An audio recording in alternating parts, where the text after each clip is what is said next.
T'as-tu déjà rencontré une personne qui a acheté une propriété par erreur? Moi, je connais une personne qui a acheté un duplex par erreur. Et c'est de ça que je vais parler un matin pour pas que ça t'arrive. Let's go!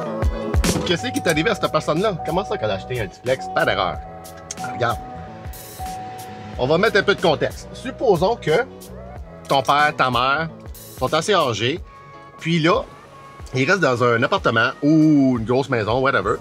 Fait que là, tu comprends que ça commence à être peut-être trop gros pour l'entretenir par eux-mêmes. Donc, t'aimerais peut-être ça qu'ils viennent habiter à côté de chez vous.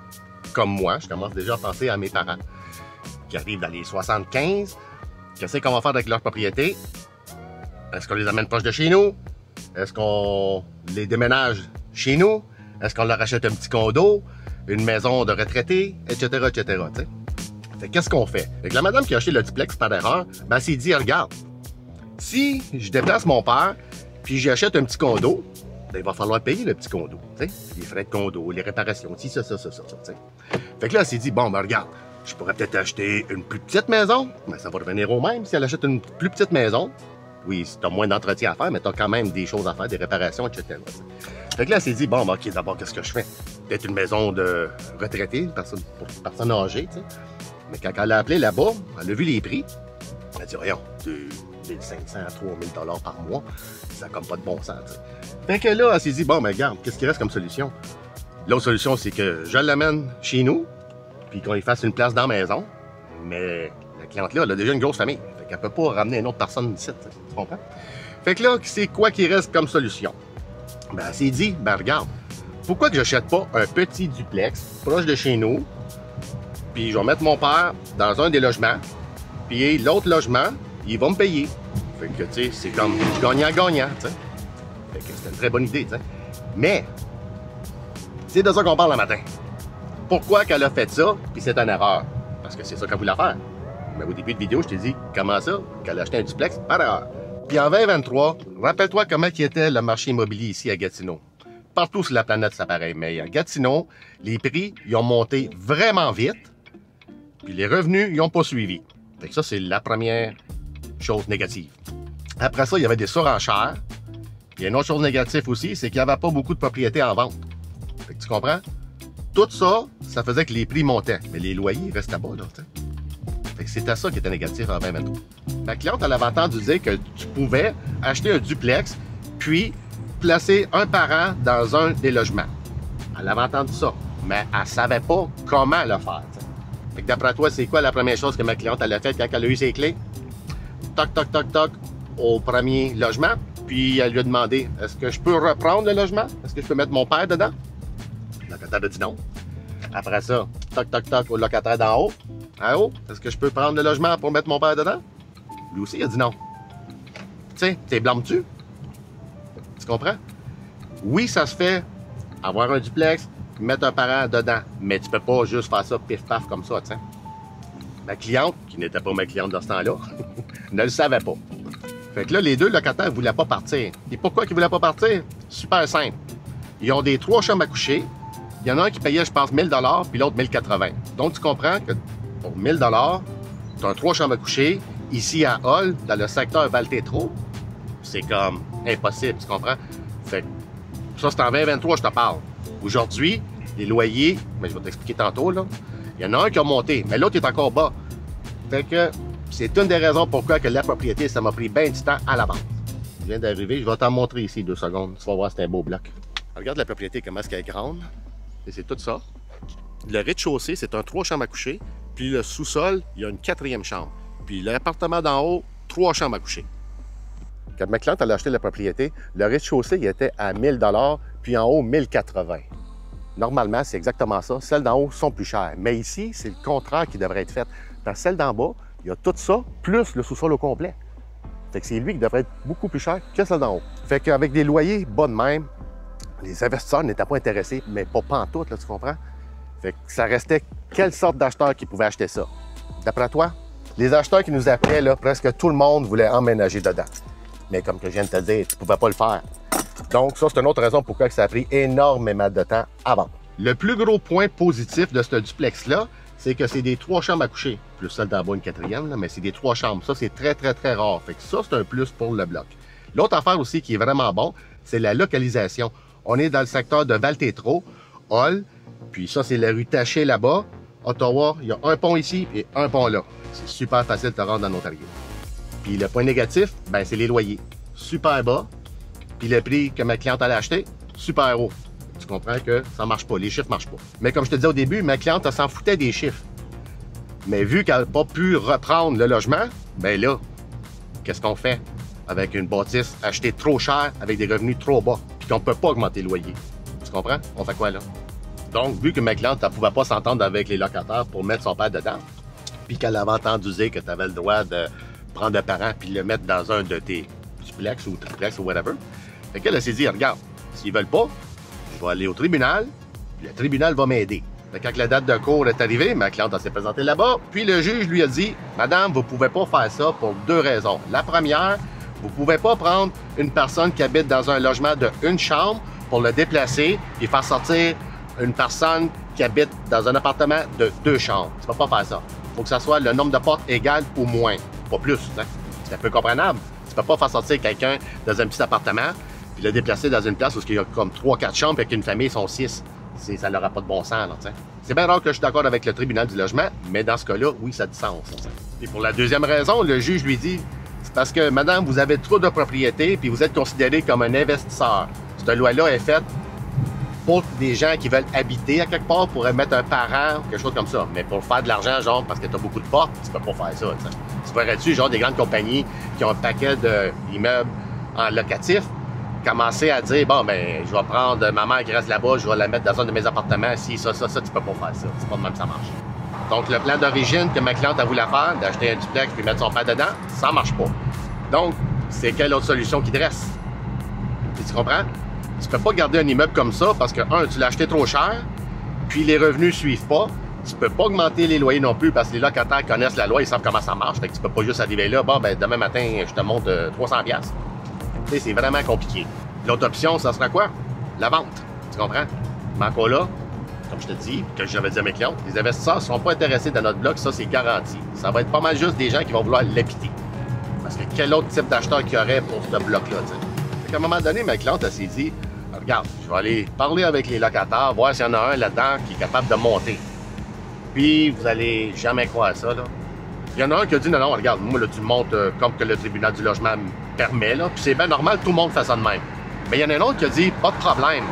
Je suis conscient que j'habite dans un appartement gros, de 3 chambres. Puis il n'y en a pas beaucoup. Imaginez-vous, il a monté de 1100 à 1600. Ouais, 500 $ de plus par mois. Bon, tu veux 500 $ de plus par mois, c'est 5 000, 6 000 de plus par année. Encore là, les investisseurs, c'est pas encore assez parce que le prix qu'on l'a vendu, il était quand même assez haut. Ça. Fait que c'est quand même un proprio occupant. En plus, quand j'allais mettre le prix pour le vendre, mon système me disait non, il est trop cher, il faut qu'il soit ici le prix. Mais on n'a pas eu le choix de le vendre au prix qu'elle avait acheté dans le temps que tout était cher, tu comprends? Parce qu'elle ne peut pas perdre 25, 30, 40 000 $. En plus qu'elle avait fait sa toiture, les 2 balcons en arrière, elle a fait des rénaux en plus, ici, t'es là, plein de petites affaires, pas des grosses affaires, mais quand même, pas mal. Le plus gros, c'était ça. La toiture et les 2 balcons. Tu comprends qu'elle ne peut pas commencer à vendre ça en bas du prix qu'elle avait acheté, ça n'aurait pas de bon sens. Fait qu'on a essayé fort de le vendre au prix qu'elle avait acheté. Je peux pas dire le prix de vente, on va voir sur le registre foncier, mais on était pas mal proche. C'est pour ça qu'on a pu le vendre. Sinon, comme je te dis, on pouvait pas le vendre si on le vendait pas proche du prix qui est affiché. J'ai eu beaucoup de demandes de visite de gens de Montréal, Trois-Rivières, Drummondville. Il y en a pas mal. En Ontario, j'en ai eu quand même pas pire. Puis à Gatineau, mais c'est sûr qu'il y avait de la visite en masse là-bas. Fait qu'imagine-toi, la propriété est en vente pendant 2 ans, puis tu as des visites aux 2-3 jours. Ça n'a pas de bon sens, tu sais. Fait que j'ai pas eu le choix d'aller voir les locataires et leur dire, regarde, là, je comprends, là, je vois que ça n'aura pas de bon sens, là, il y a trop de demandes. Puis je pense pas qu'on va vendre ça tout de suite comme ça, tu sais. Je le savais que ça allait prendre une éternité. Donc, j'ai dit aux locataires, nomme-moi 2-3 journées que tu veux la paix, que tu n'auras pas de visite. C'est ça qu'on a fait. Mais c'est dur aussi.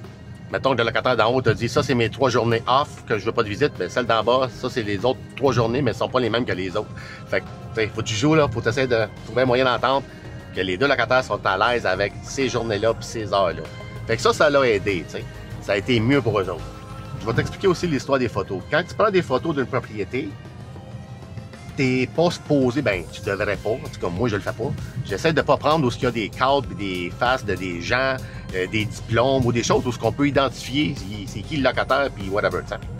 On peut pas faire ça. Fait qu'il y avait un des logements que, vu que c'est une grande famille qu'il y a là, ben, il y avait plein d'affaires d'enfants, puis tout, puis, tu sais, tu peux pas prendre ça en photo. Fait qu'on a pris des photos d'un appartement. Mais quand tu prends des photos d'un seul appartement, ben, le problème, c'est que tout le monde se demande, ben là, tu me vends une propriété avec 2 logements, mais il y en a juste des photos pour un logement. Qu'est-ce qui se passe dans le 2e logement? Tu comprends? Fait que ça, le monde se pose des questions. Parce qu'après ça, qu'est-ce qui arrive? C'est que la personne qui va demander des demandes de visite, il s'en va en visiter, exemple, samedi.